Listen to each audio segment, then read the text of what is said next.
Yeah, first for this live stream, I'm going to be putting up the address for my Patreon. It's for anybody who wants to donate. Goes from $1 all the way up to $100 a month.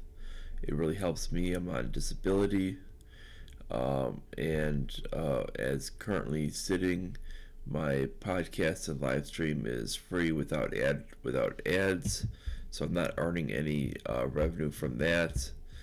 And the Patreon would be the only way I could earn revenue currently. So if you could actually donate, that would really help me. I would really appreciate that. Even just donating $1 a month would really help me along, because as more people start donating, that would really help me along for any types of money I can get. Now, to this idea that we're going to go, I know this is going to be a little bit more of an odd topic, because we're going to be going in more on the fundamental of where we actually go on this on our podcast. It's podcast and live streams itself. Now we go into why we discuss topics of reason instead of feelings. Now this is very important to understand, and we discuss this for the sole reason of that we need to understand that the reason why we do reason is that the sole purpose is that your reason is going to be discussing without feelings, and you're actually discussing facts. You're not actually, and you're debating something that actually matters.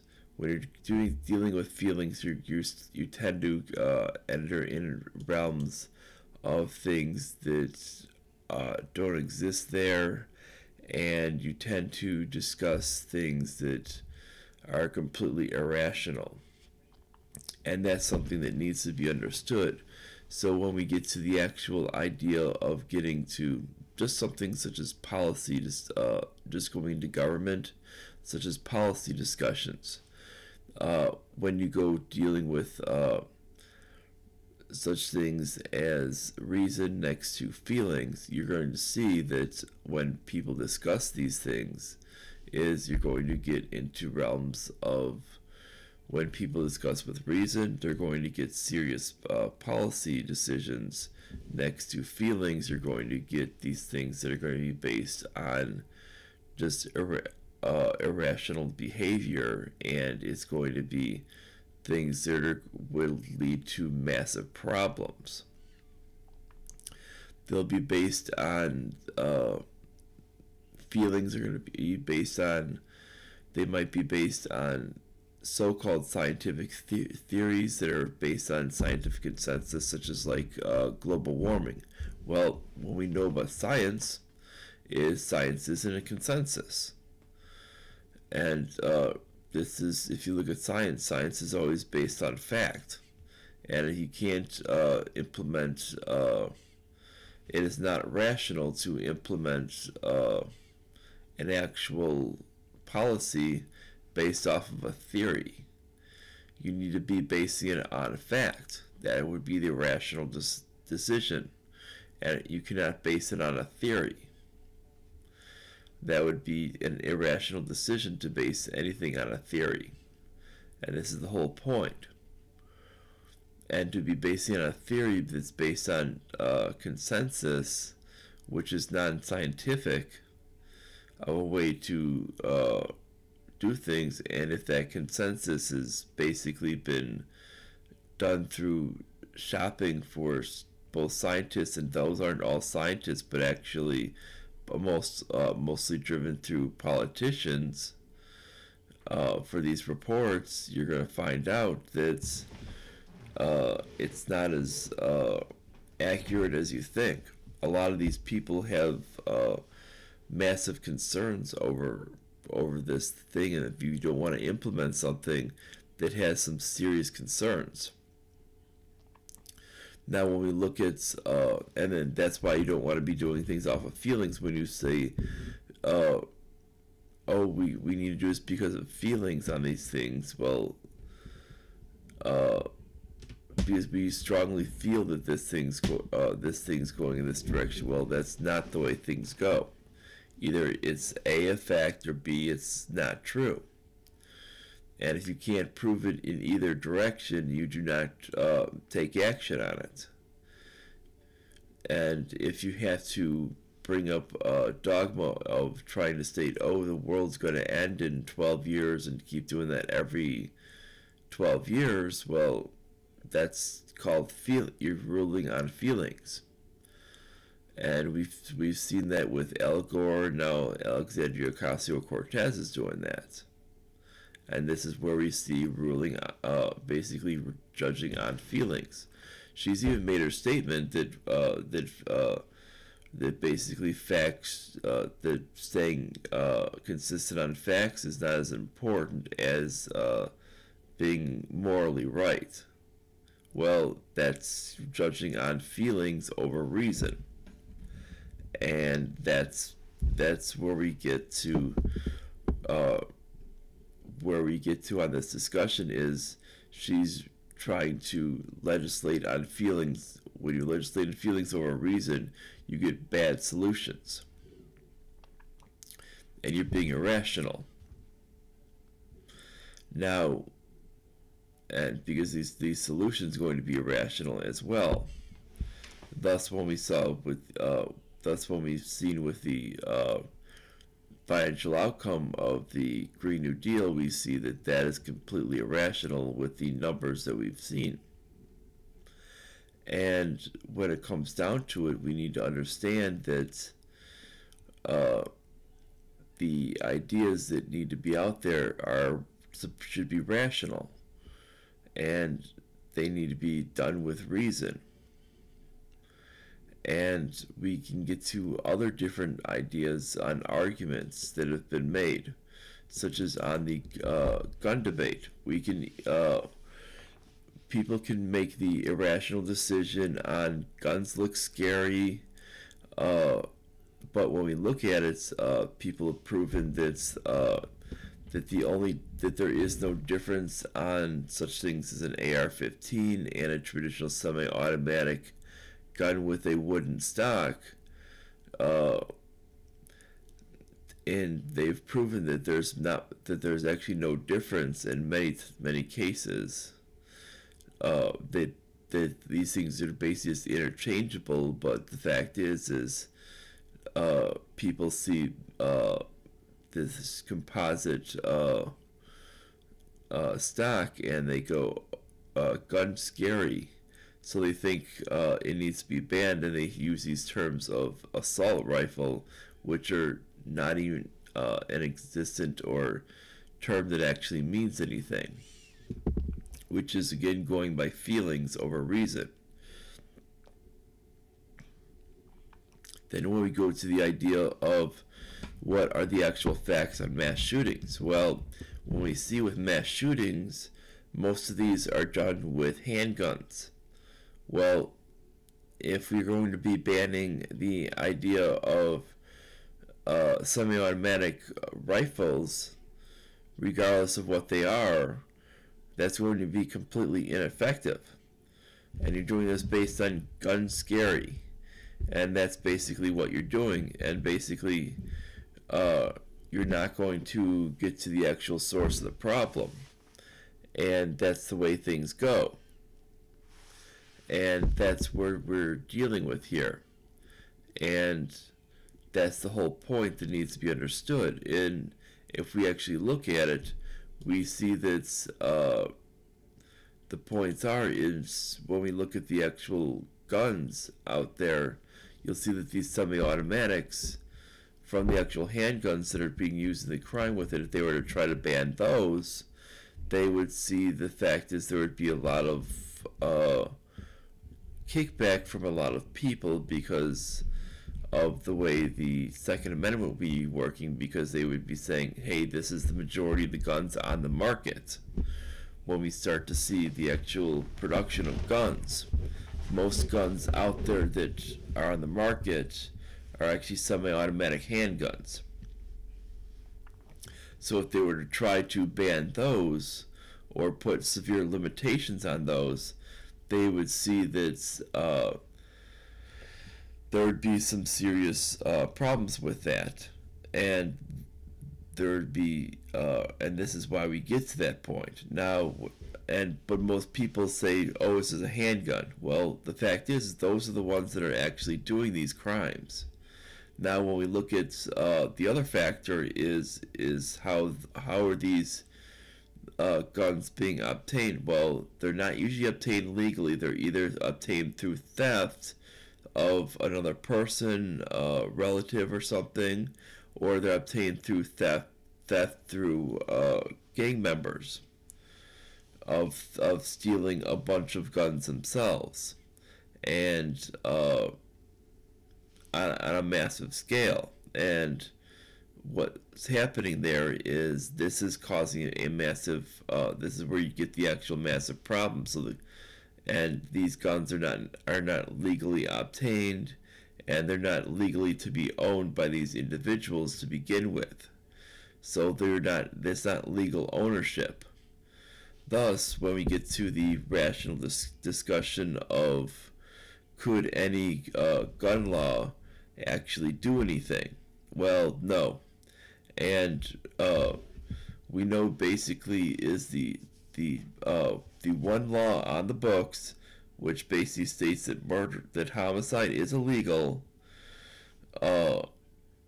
This is the earliest law against any type of gun crime. This is the earliest law on the books. It pre-exists our actual country, and if this one does not work against criminals, trust me, they're not going to be following anything else on gun crime. This is why your gun legislation never works. And this is why none of the founders never put any other gun legislation through. They understood this. They were not stupid enough to put it through because they were not being irrational. They understood that basically putting anything else through would have basically just hampered the other people to basically defend themselves. Now, when people start to say, "Oh, but what about these schools and we need to protect them?" Well, frankly, let's look at that. What's happening with these places that are getting hit with these mass shootings? What do they all have in common? They're all gun-free zones. This is a problem. When a place is basically being listed as defenseless, you're basically saying it can be shot very, very easily and basically attacked without any problem. There's no way to actually defend it. There's no defense there. It doesn't matter if it's a workplace like a factory or something, or if it's a school or whatever type of place. If you're stating that it is completely defenseless, it is not rational to basically say, "Oh, it's a gun-free zone." They're not going to put down their gun. They've already if they've already decided they're going to commit homicide, at that point, that's already a law that's been on the books since before the country was founded. That's already crime right there. So any type of sign that says it's a gun-free zone, they're not going to put down their gun. Automatically right there. That says right there, I'm the only person with a gun. They're defenseless. It's like shooting fish in a barrel. This means that basically they know that there's basically nothing to stop them. That's all it tells them. That means that your solution is completely irrational. Your solution has basically made more victims than it needed to be. Now, instead, you can actually do the rational decision and actually realize that what you're dealing with here are criminals. And if we look at the actual definition of what a criminal is,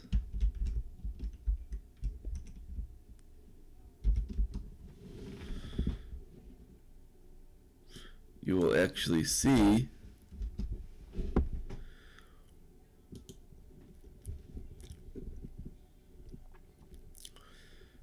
that a criminal would be defined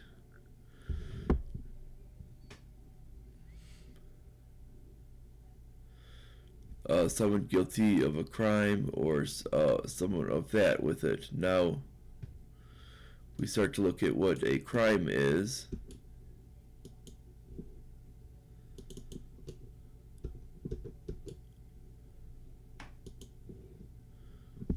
You start looking at what that is, an illegal act for which someone can be punished by the government, especially a gross violation of the law.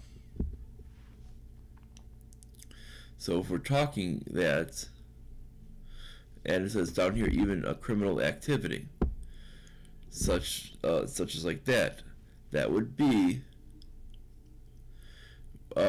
such as anything like that. So basically meaning that the one that actually engages in something that could be punished by the government. So meaning that they're a person that does not have any care of what the government has to do, of the what the government has to bring in for new laws against that. So when we look at that compared to a law-abiding citizen, you're going to find something completely different. Is a law-abiding citizen is one who basically obeys the law. This means that they're going to follow the law, and that all you're doing is essentially disarming them. And it makes it completely irrational to make gun laws. It's all you're doing is essentially disarming them. And this is why when we look at those things with it, you're going to see that gun control really is completely irrational from an actual standpoint of trying to eliminate gun crime.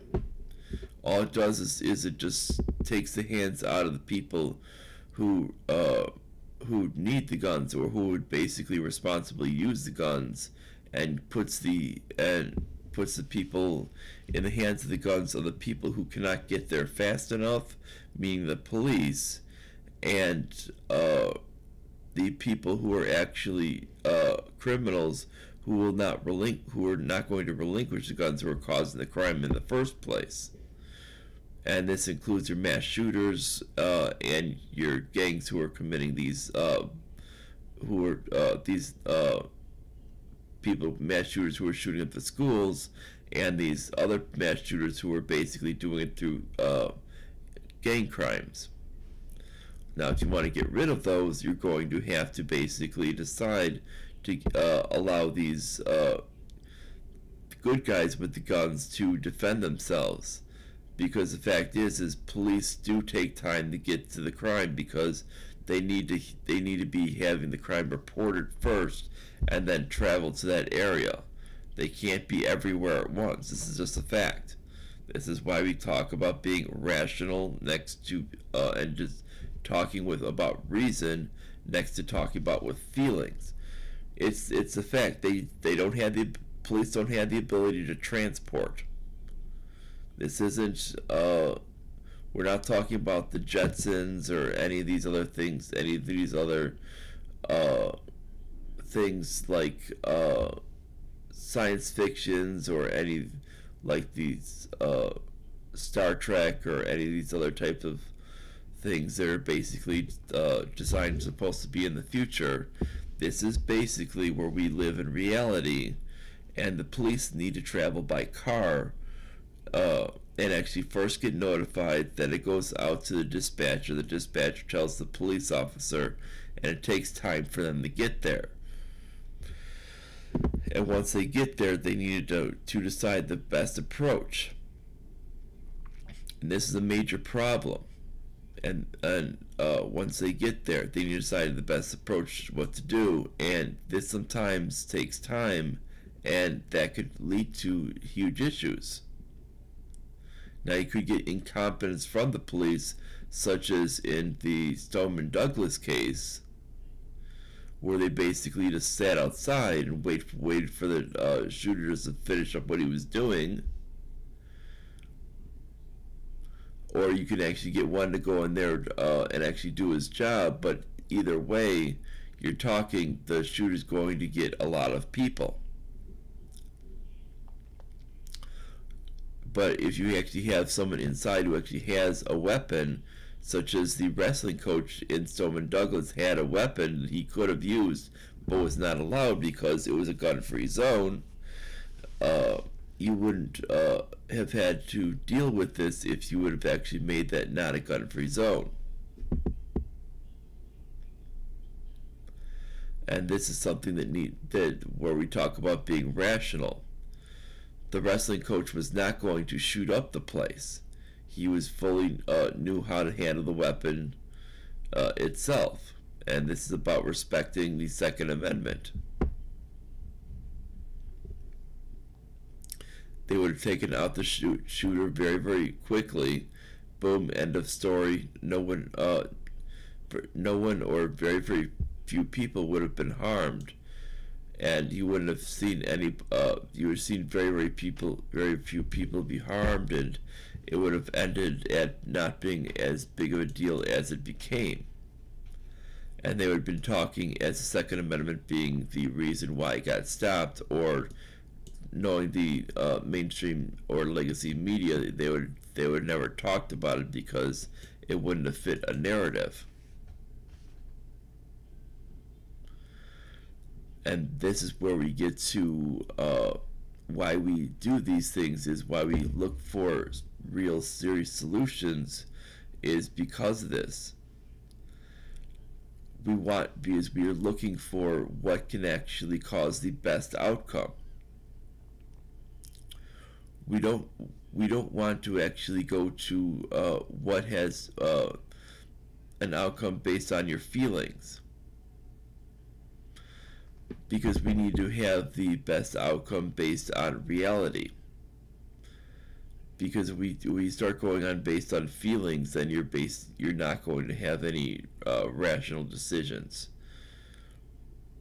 Because people are going to based on feelings, people are going to have these completely irrational statements, and it's not going to be based in reality, and they're going to start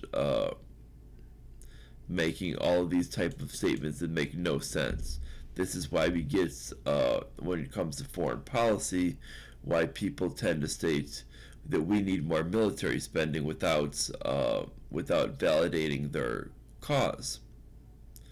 And back to our point of why we discuss with reason next to feelings, we do this specifically because of we don't want to essentially go like every other channel that tends to basically go on the idea of trying to do these feelings arguments of saying, oh, we should feel this way with it because of blah blah blah blah blah.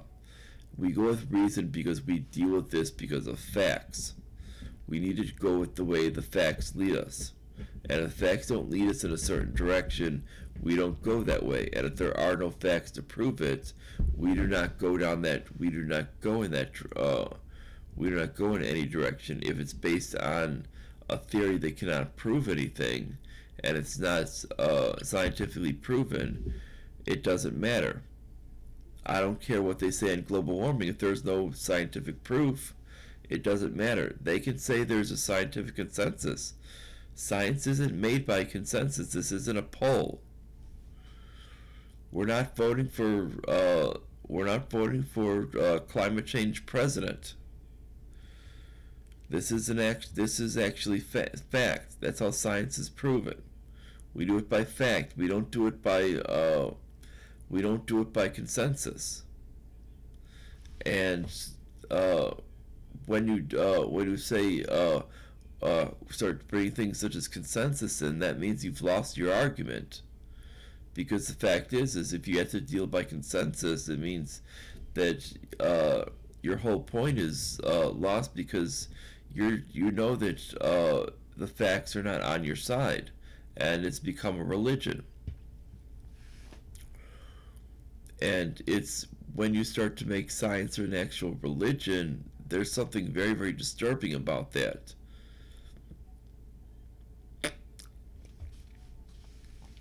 because it should never be viewed as religion. It should be based on fact alone. Religion is its own thing. Religion is based off faith, and that's a complete utter different issue, and that's completely separate, and should be considered completely separate from science. Science should only be based on fact, and if you can't base any ideas on fact, then you should definitely throw it away. There is a place for theory, but theory needs to be tested.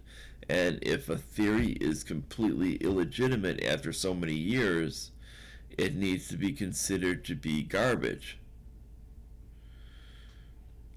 Or basically just be put as in one of the footnotes that it has not been proven. I mean, obviously there's certain things that can't be proven or disproven at a certain point, but after a while, when you see many things that tend to disprove your theory, you need to consider your theory as garbage.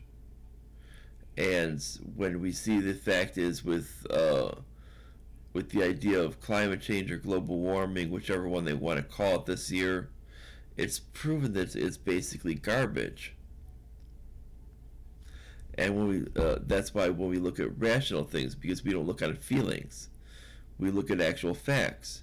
Because the fact is when we start to have record lows in temperatures, as we start to get things of a polar vortex, and we start to get these multiple years in a row, or multiple year, or at least a few years out of within the last four, like at least three out of the last 4 years,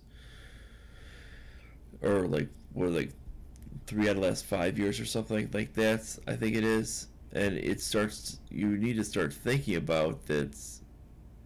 It shows that the idea of them saying that we have this idea of climate change, when they're saying temperatures are warming, you need to say that is a complete hogwash. I mean, when they have to start fudging the data from NOAA, you know that they're actually complete and utter garbage. And that shows you when you actually are going on feelings over facts, and you've totally thrown reason and rational thought to the wind. And this is why we go with reason, facts, and rationality to our channel, because we don't want to actually become like those other channels that are trying to do this on feelings. I mean, we find that what it calls people like Ben Shapiro trying to focus on feelings a lot. And he tries to do this a lot with it, trying to make the argument that we need more military intervention, and Israel's our ally, and he never actually makes a point to state why. He just makes an argument to state about feelings. He never actually makes the argument to actually state why with facts. And this is the whole thing of he just brings in pointless slogans like American exceptionalism, and he does this countless times without actually bringing in facts of why. And the fact is I can bring in statements against such things, such as the debt is harming the economy, we shouldn't be doing it, it's killing our actual soldiers, they're going to war that are actually that have nothing to do with the actual national security. Israel is actually spying on our actual people, and Israel has never actually defended us. And the foundation of Israel was based on the Treaty of Versailles, which was the British Empire trying to dump off Eastern European immigrants from their own country. Had nothing to do with World War II. Hitler and the Holocaust. So there's no there's no actual link with Jews and the Holocaust with that. They came actually at a later date down to Israel and that was only one of many locations that they came to. Some of them actually left out to the Philippines. You'll find some of them actually in Taguig City to this day. You'll find some of them out in Argentina. You'll find a lot of them out in the United States. Some of them, a lot of them actually stayed in Europe, including Germany. You'll find a lot of them in many other countries. Spain, and the ones out in Spain stayed in Spain. You'll find a lot of them all throughout Europe, so many of them just didn't leave. So the idea that there's some type of link is quite fraudulent. And when it comes down to it, a lot of them went out to Canada, especially areas like Toronto and Montreal. So when it comes down to it, there's really no legitimacy to that argument that there's some type of link. And this is where we get people like that are trying to do it. They're supporting the idea of this empire building. And this is why you go with actually making the idea of a rational argument based on reason over feelings.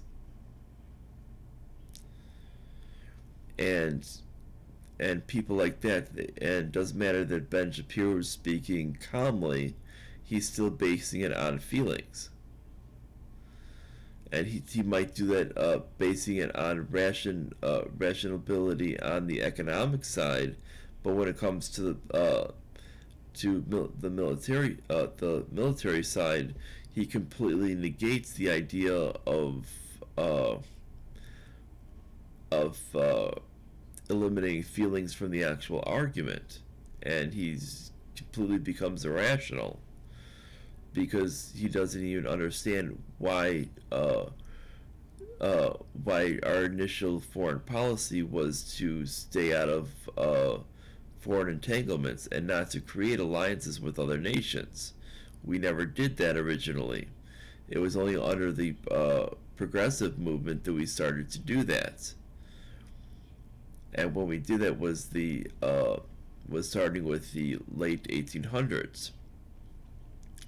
And that was under Teddy Roosevelt, where we started to create these things, and it started to expand from that point. So when it comes down to it is you start to look to see what we actually did is he needs to understand that this idea of this American exceptionalism is not that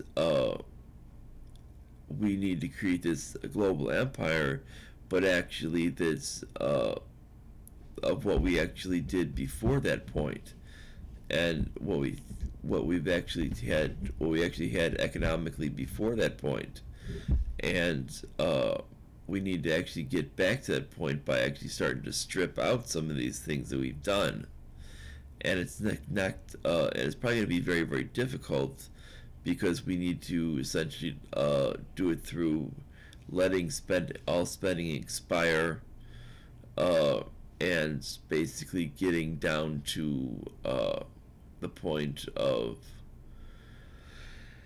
pretty much bringing our military home and establishing all our military bases here, and realizing we have to defend only our homeland itself. And that's what's going to happen. And ending all of our civilian intelligence agencies because they're not constitutional.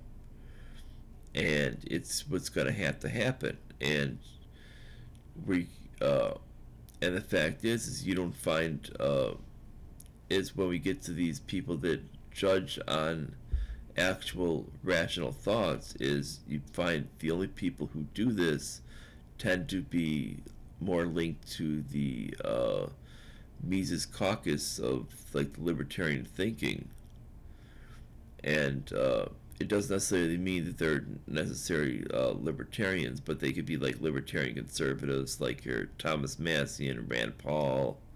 Those are some of the other ones. But these are the ones that are actually going to be ones that are going to be very, very rational in their thoughts. Because frankly, we need to understand that it's not our job to police the world. Our job is only to look out for our own country, just like every other country's. That's their job. Their job. Because if we need to actually go to the idea of objectivism and look at what Ayn Rand wrote and go to the idea of that, and we should apply it as an actual nation. And it's not the nation's job, it's not every nation's job to look out for everyone over their own self-interest. And it's irrational for one nation to essentially put itself into the gutter to benefit every other nation around the globe. And this means we should end all public aid and foreign aid because of this, because there is no way that we can actually do any good without us first doing our own individual's self-good. And this is what we need to actually understand. And we need to, that's why there needs to be an actual role of what the role of the actual government is. And the role of the government is not to get involved in individuals' lives. It's not to pick winners and losers in business. It's not to get involved in foreign policy around the globe.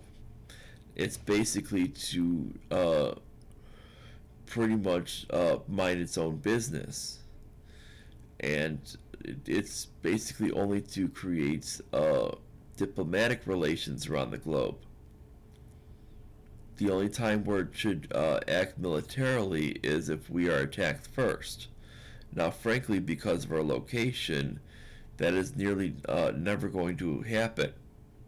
Because it is very unlikely that an internal war is going to happen. And when it comes to an external war, it's nearly impossible. Because the fact is nobody in their right minds would spend the time to attack the United States, especially if we actually had our military here at home. I think that needs to be understood. When terrorism is able to do its most damage is when we're focusing on attacking them over there and bothering other countries, and what ends up happening is we end up basically killing ourselves because we're basically messing around over there and we have no defense here at home. And that's, again, isn't completely irrational. Then what they state is we need to spy on people here at home because we think everyone's a terrorist. And that's, again, more irrational behavior. And that's going on feelings over reason. This is why when the founders set up the actual Constitution, we need to understand that it basically is the Constitution was set up under reason and not actually being set up under the idea of feelings. Feelings really didn't matter to them when they were setting the thing up. That was completely illegitimate to them. They understood that life has its own risks. Life is always going to have a risk. And that's the whole point. That's why we don't go into some type of socialism or communist bubble that basically protects you cradle to grave. That's also going to be having where the government controls everything that you do and doesn't allow you to choose the way you actually want to live your own life. This is why we have an actual capitalist government, is so you can choose the way you want to live. The government doesn't say, no, you can't do that, no, you can't do this, no, you can't say that, no, you can't say this. Those are the benefits of capitalism, but there is going to be a lot of risk with that. And that's the whole point. And this is where we get to the idea of what is rational, what deals with reason. And I think we've actually, in this idea of overprotection, I think we've actually gone beyond that point. And I think we need to realize that we can actually get to a sound form of protection within that point, and understand that we can eliminate the terrorist threat by actually doing a little bit of a study. The more we're over there, the higher the actual terrorist incidents go up. The more intervention. This is just natural what we find in the graphs. This is what we call being studying with reason, and actually looking at reason and looking at facts. When we start to look at the idea of so it means we want to actually be back home. This means we're going to raise our level of defense and cut our level of offense. And we're going to, by it's totally eliminating our offense, we're going to up our defense to a massive level. Build all our bases here at home. So basically, from a defensive scale, which means national, we're going to totally eliminate our militarism, and we're going to just focus on the idea of national security only. This is what would be a rational decision. This means we're going to basically take advantage of both the points of the benefits of less intervention leads to less terrorist incidents, and if a terrorist incident does occur, that we have our military right there to deter it. This is and this will be a big, huge benefit to the United States. That's called being rational in our actual decisions. Now what we're also going to do is we're also going to eliminate civilian intelligence, because when we look at the actual failures, we see that they're the culprits on the failures. We see that the spying doesn't work. We see that none of their systems have worked, and the only things that they've done is made things worse. We look at their history. We see their history has made things much worse. All they've done is basically either A, spy on the American people and not find anything. They've even ignored things.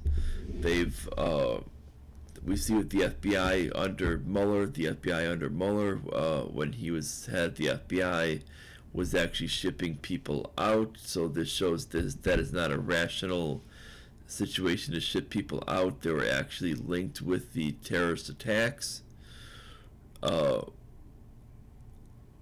And shipping people out, they were actually relatives of bin Laden, because it would have been considered, they would have been automatically arrested by local FBI officials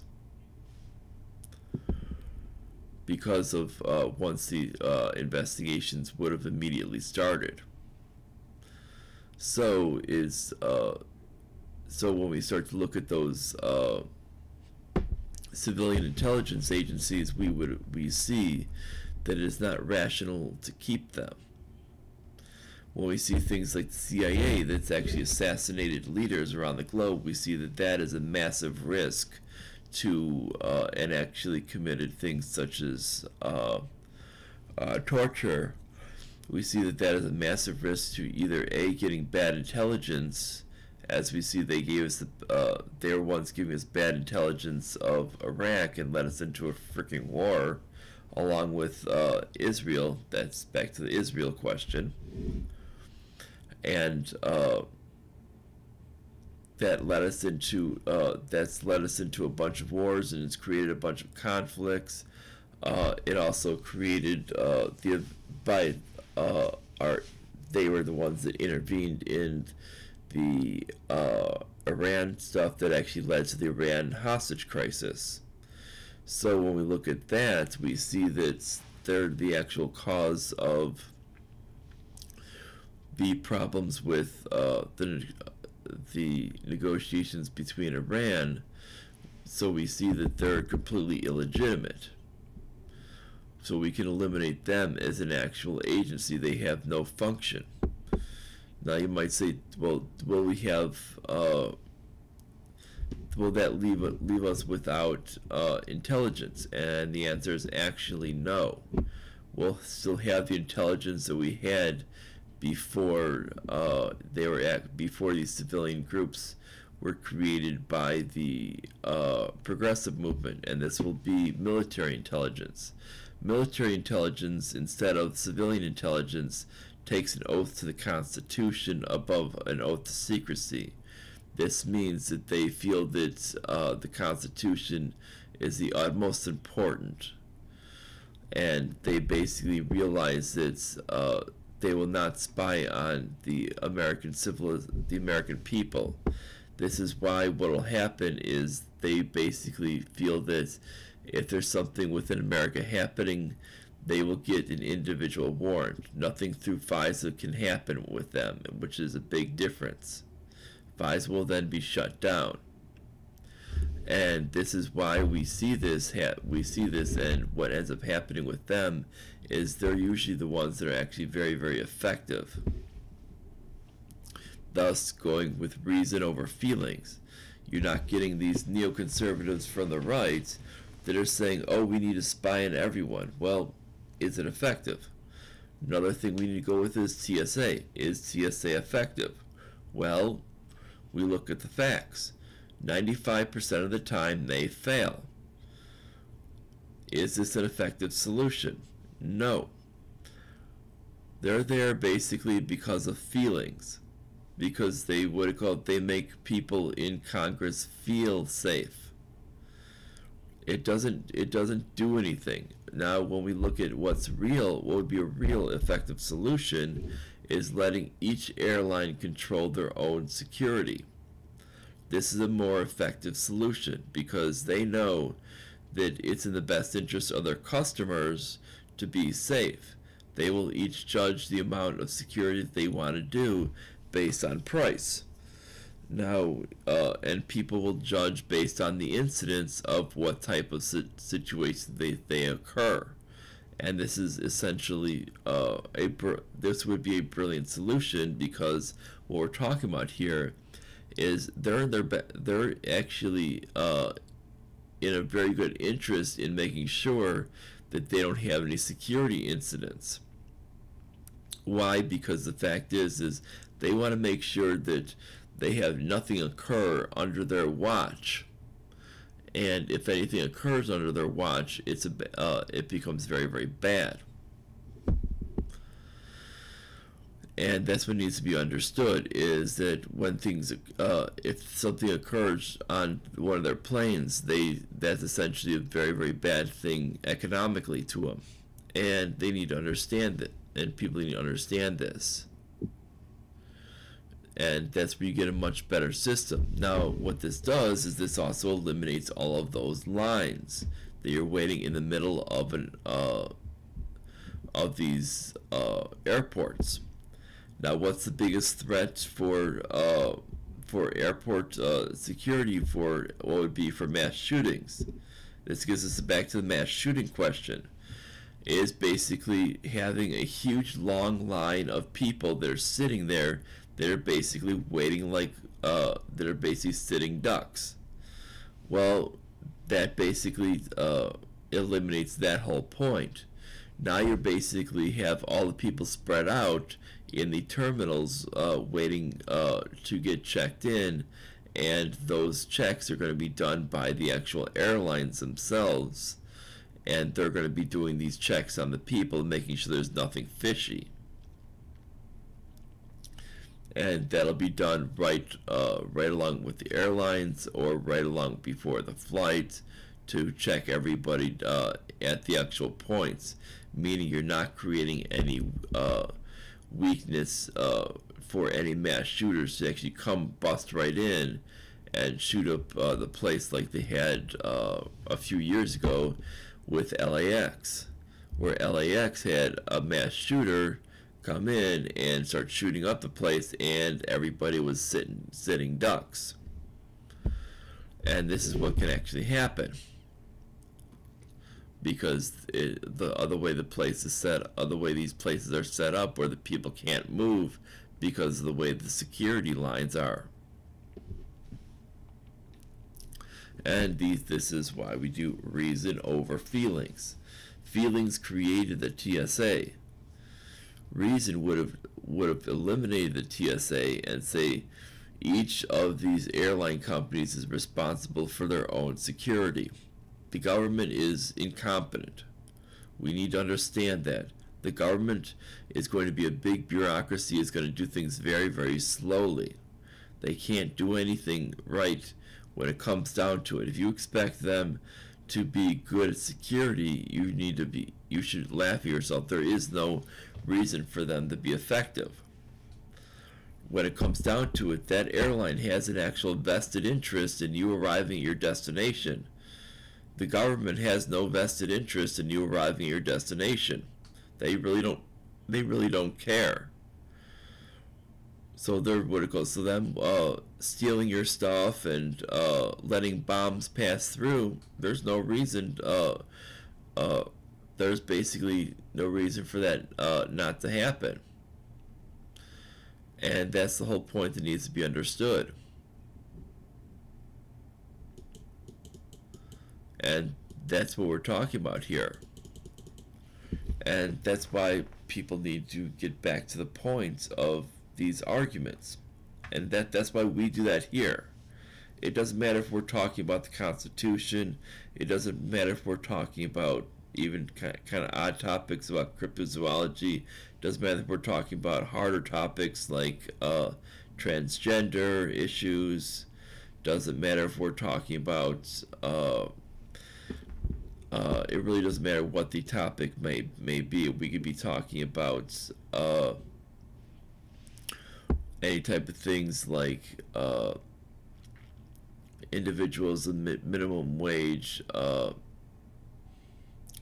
We could be talking about such things as economic situations, economic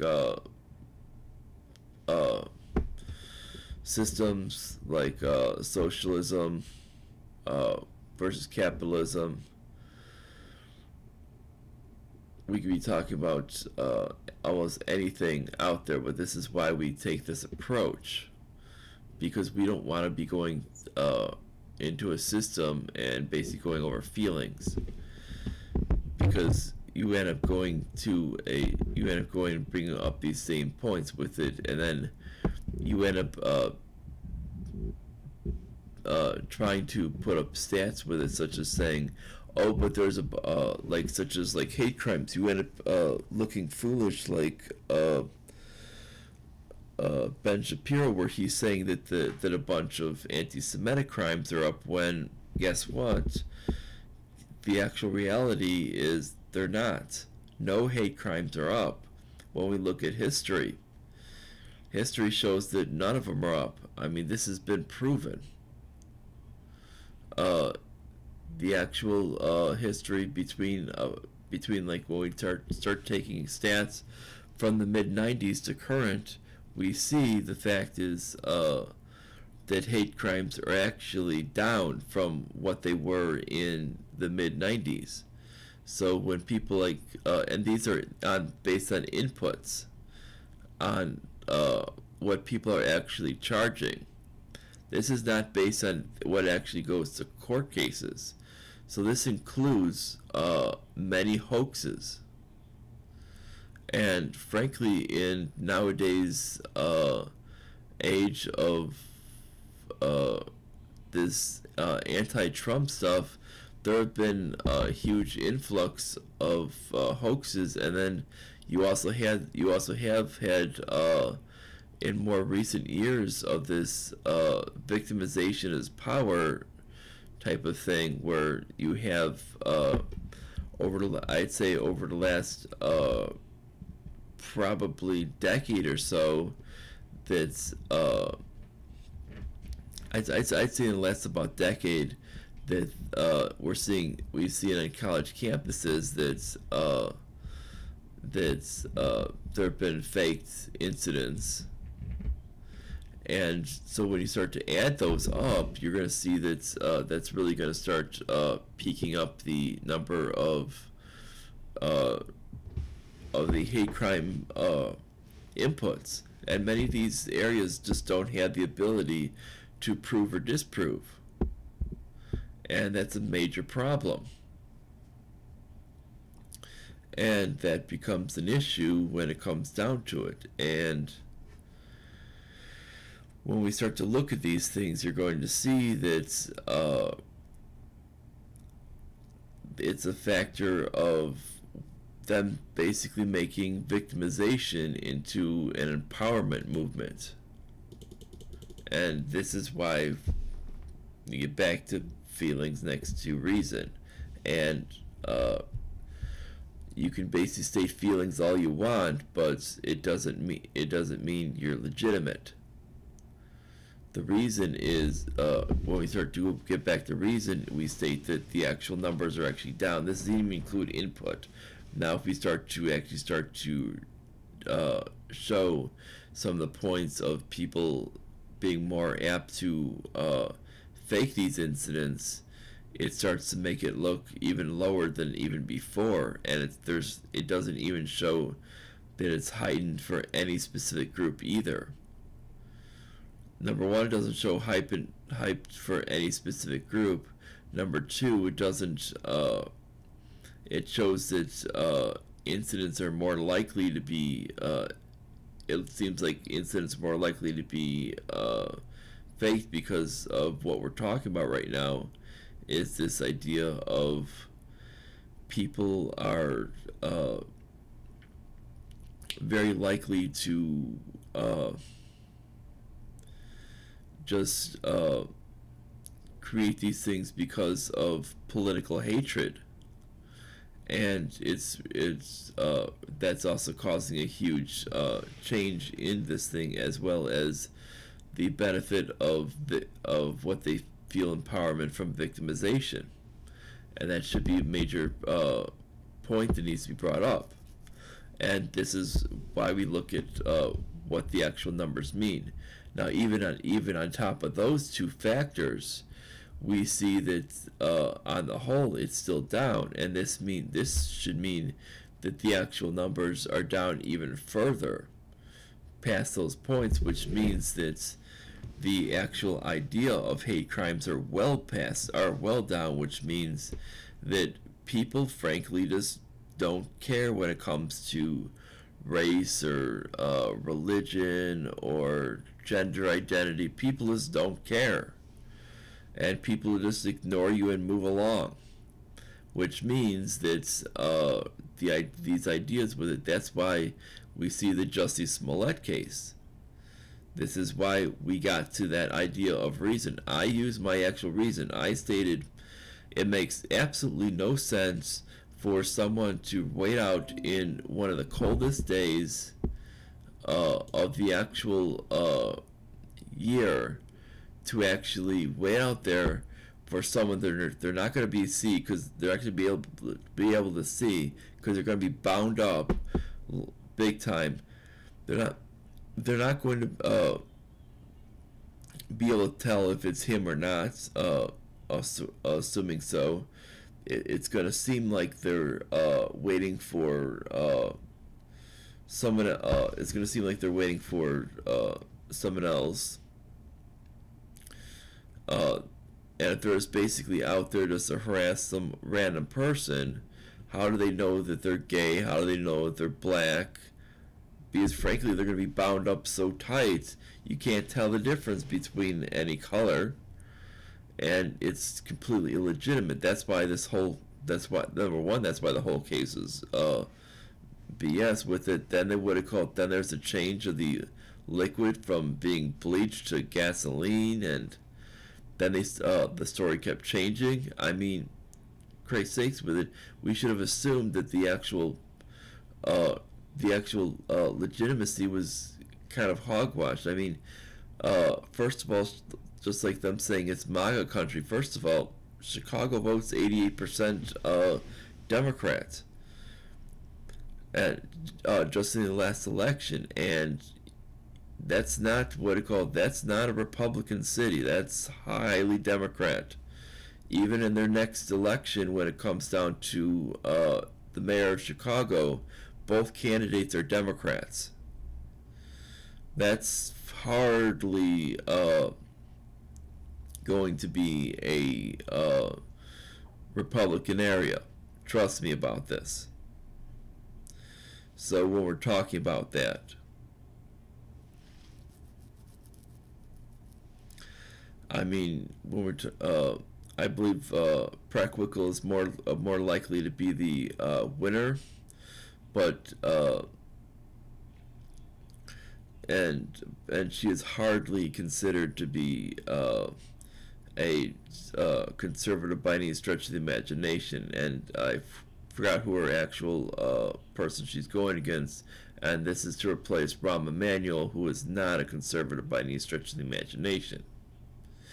And this is what we're talking about here in what was happening in Chicago. So when we look at that, and the reason why I know this is because I was born in Park Ridge, which is actually just which is just minutes away from O'Hare. I grew up in one county north and one county west of Chicago. Pretty much spent my life there, and then now I'm up just three counties north of the county that Chicago's in right now. So basically, so I know the actual weather so I know the actual area. When I any type of business I do, like getting like a such as getting just flying out or something like that, or doing getting a passport. I have to do that in Chicago, so I know the area. So frankly, when it comes down to it, it's basically, I know how much hogwash it was that this story was, and when people are buying into it, it's like it's a lot of BS that it was going through that people needed to understand with that whole thing. And it didn't make any sense when people were saying it made when they were buying into it, because if anybody understood about the area, that's 2 in the morning. It's going to be unbelievably cold. Even if it was a warmer day during this time of year, it's going to be really, really cold. Nobody in their right mind is going to be standing out there. And basically, unless they're doing something illicit, like selling something. And frankly, you're not going to be finding that. They're not going to be concerned with saying, hey, let's go beat this guy up from Empire. No, this was basically what this was you could tell it looked like something that was staged, or something that, my feeling was either A, it was staged, or B, it never happened. And frankly, the reason why I felt it probably never, the reason why I came up with the potential idea that it never happened was because of the temperature. Because the temperature was so damn cold, it's very, very difficult to actually deal with something being outside that long. and especially as cold as it was that night, I mean, I basically surely wouldn't have been outside that day, especially not at that time of night, at that temperature. We were basically running the heat pretty good that night, and up where I was, and we're talking that's why we don't deal with these ideas of feelings. You can come up with any type of story, but you need to make sure that it makes sense, and that's why we do reason over feelings. If it just doesn't make any sense to begin with, then you need to understand that. Now, when he started making these statements, it was just like, it just didn't make any sense with it, because first of all, with it, are they from the city? Are these people from the city, or are they not? Well, if they're from the city, that's not, the demographics don't support that, because there's not very many Trump voters, and then even or Republican voters, and even amongst those, they're basically going to be split by race, and then split by region amongst the city, and then even amongst those, you got to think, just to find one that would basically be bigoted would be like finding a needle in a haystack, because in today's society there's almost none. When we look at people, most people just don't care what you are today when we look at it.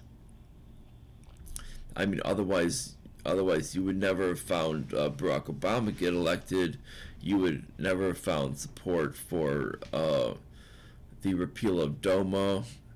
You would never found any of these things, and you would never found support for things like gay marriage or any of these other things without these things happening. I mean, you would never found any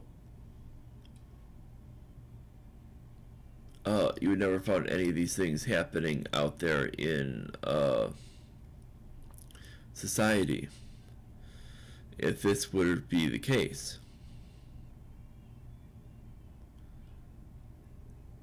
I mean, you would never found in my states Tammy Baldwin being elected senator if people actually had a problem with the gay community, and that's frankly a fact. So when we look at that, so this shows you that people really do not buy into this idea that there's hatred against them. Now, when you start to go into the idea of beyond that point, so there's not really any people that are really bigoted out there. It's really hard to find. Most people just don't care. Now, when we that's why a lot of people in the region just don't run on that fact, because they know that it will be ignored and it won't be a high point, and they'll basically, it won't get you elected, it'll probably get you ignored.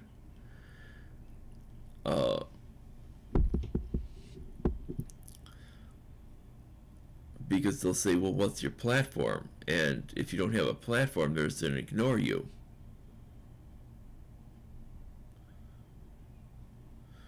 And that's why what'll happen is you'll end up doing very, very poorly.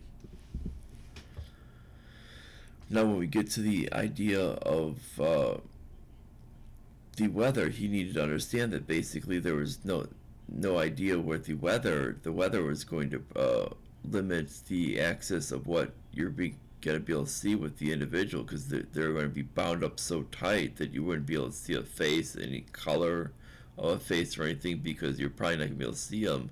And 2 o'clock in the morning, it's going to be so dark, it's going to be hard to see any individual. Then or be able to tell who it is as well. And another thing is being able to say, how are we going to tell who it is with it? I mean, do you really think that people who are Trump supporters are really watching Empire? I mean, really? The only time where a lot of these Trump supporters actually heard about Empire was after the actual event happened. That's the whole point. The first time they actually got a whiff of it was that, and that was basically after after Trump supporters essentially got accused of a hate crime, when they never did anything, when no Trump supporter ever did anything, and they got angry for the fact of being accused of something they never did. And then we got the fact is we have the next part, which is that we have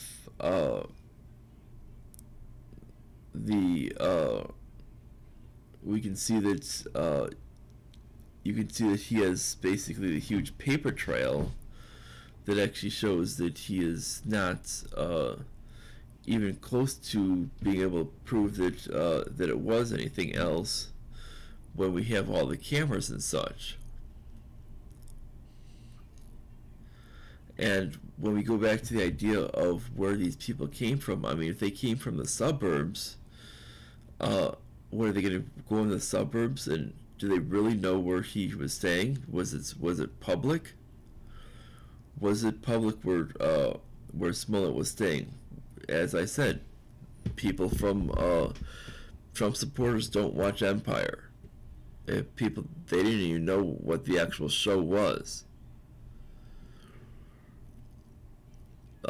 No Trump supporter I knew of actually knew what the actual show was.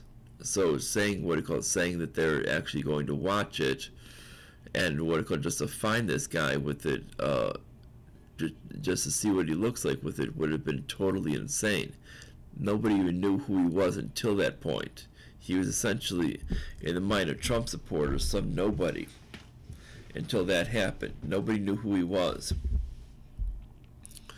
The fact that he was making over $1 million when basically half the country didn't even know who he was, to me is quite insane.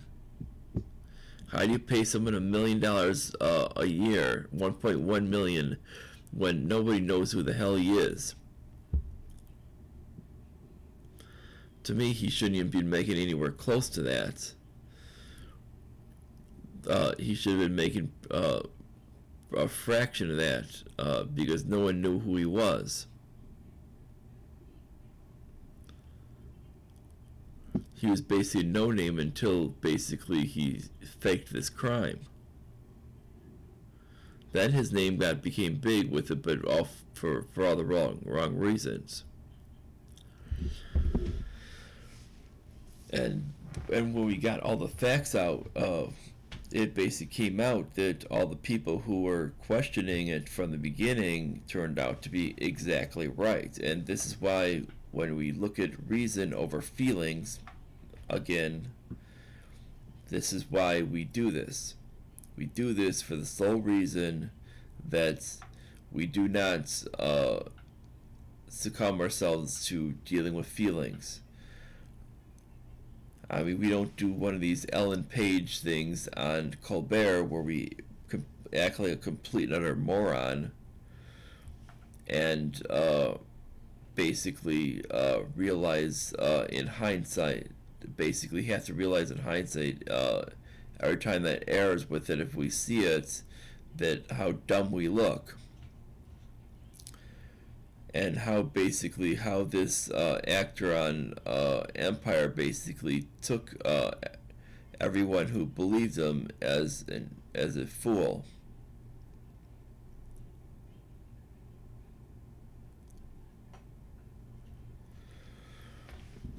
And that's what ended up happening. And pretty much, so the ones who actually did believe him.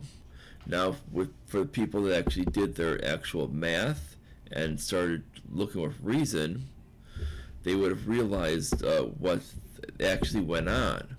Maybe not the full extent of the actual story, but they would have said, uh, a lot of things look fishy here. When we start to break down every exact part, is nothing looks right here. And that's why you have a serious breakdown in between what was going on. That's why when it comes down to all of our topics here on my, doesn't matter if we're talking our live stream or if we're talking the individual podcasts, which we do midday to early evening, we always do those as going with reason above feelings, because the fact is when you do that, you tend to be always right. When you do with feelings, you're going to look like a fool. And I say with it, don't look like a fool with it. Actually, tend to be right with it, and go with actual reason on your actual opinions. With what's going on with it, and you'll look a lot better, because you'll be able to actually show what the actual things are right and show what's wrong on it, and you're going to look a lot better in the long run, because you're actually showing out with facts instead of actually going out there with trying to go out there with feelings, and then you have to end up going out there and retracting what your actual thing is, or having your, if it saves a policy proposal, your policy proposal becomes a complete and utter dud, such as the ideas of the gun-free zones proposed by Joe Biden that have actually led to countless deaths across the country. This was actually a Joe Biden idea. I couldn't even there has to be at least over 1,000 kids dead thanks to Joe Biden. And we could pretty much put the blood on Joe Biden's hands because of this. And that was done because of feelings, not because of fact. He said because guns look scary and we make these gun-free zones with it, the people will just drop their guns. This was a statement basically of from Senator Feinstein. Senator Feinstein said once they see the gun-free zone, they'll just drop their guns. Well, that's not even anywhere close to being realistic. That's just the policy of someone who's insane. Nobody's going to drop their gun when they see a gun-free zone sign. They're going to say, hey, there's no one to stop me. And they're going to say, hey, this is going to be real easy. Now, if you like this, like, subscribe, click the notification bell, share it all over on social media, to your friends and publicly, and if you feel so inclined, please donate whatever you can to my Patreon. The link is going to be below right here. And bye everyone. You'll see me later on with my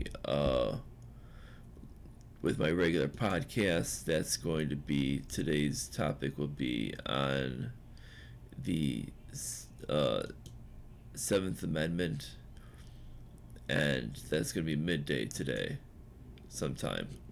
Bye everyone.